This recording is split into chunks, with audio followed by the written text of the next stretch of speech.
Pocket watch dominance. For nearly 3 centuries, the watch industry had one clear, unquestioned form: the pocket watch.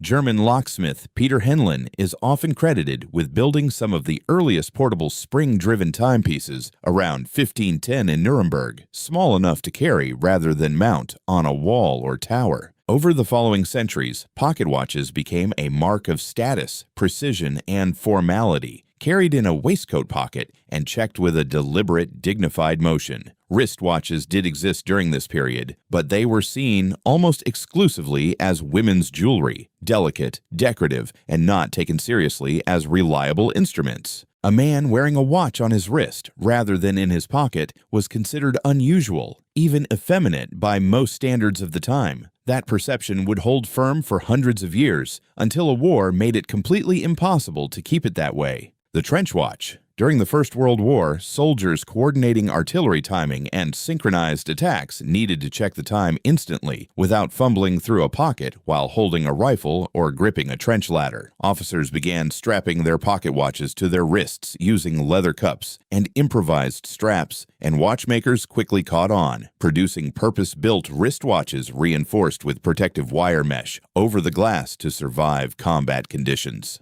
These became known as trench watches. Cartier had already moved in this direction a decade earlier in 1904, designing the Santos wristwatch for aviator Alberto Santos Dumont, who needed to check time while flying without letting go of the controls. But it was the war that forced the shift at scale. Within a few short years, the wristwatch went from a feminine accessory to a battlefield necessity, and by the time soldiers returned home, wearing one on the wrist had become the new standard for men as well. Swiss mechanical supremacy. Through the following decades, Switzerland built an almost total grip on the global watch industry. Companies like Rolex, Omega, and Patek Philippe refined mechanical movements to extraordinary precision, and by the mid-20th century, Swiss manufacturers were producing the vast majority of the world's watches by value, with the country's name on a dial, functioning as a guarantee of quality on its own. Mechanical watches ran entirely on gears, springs, and tiny oscillating components with no battery involved at all. Winding the mainspring, either by hand or through the natural motion of the wearer's wrist,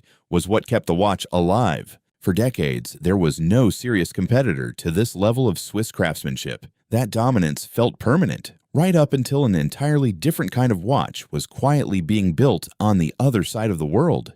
The quartz crisis. In 1969, Japanese company Seiko released the Astron, the world's first quartz wristwatch. Instead of relying on mechanical gears, it used the steady, rapid vibration of a quartz crystal to keep time, a method that was not only cheaper to manufacture at scale, but also significantly more accurate than even the finest Swiss mechanical movements. Quartz watches spread rapidly through the 1970s, and the impact on Switzerland was devastating. Swiss watchmaking employment collapsed from roughly 90,000 workers in the early 1970s to under 30,000 by the mid-1980s, as cheaper, more accurate quartz watches from Japan and elsewhere flooded the market. An industry that had gone unchallenged for over a century nearly collapsed within about 15 years. It became known simply as the quartz crisis, and for a while, it looked as though traditional Swiss watchmaking might not survive it at all. The Swiss counterattack. Switzerland's recovery came from 2 directions at once.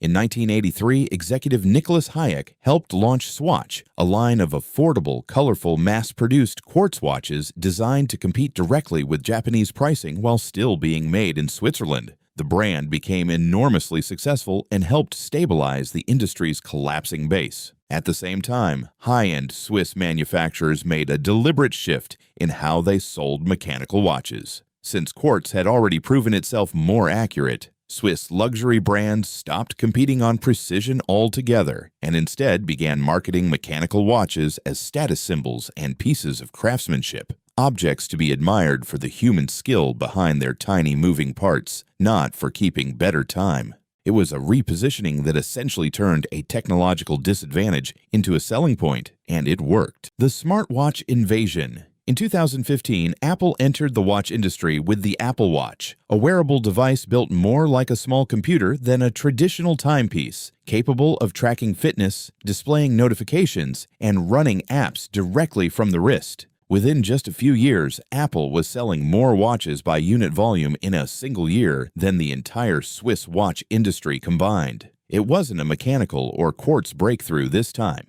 It was a completely different category encroaching on territory watchmakers had held for centuries. Traditional watch companies were left facing a competitor that wasn't trying to tell time more precisely at all, but was offering something a watch had never needed to be before. Where the wrist stands today, no single format controls the wrist anymore. Mechanical watches remain firmly alive, now sold almost entirely as luxury and craftsmanship pieces rather than practical tools.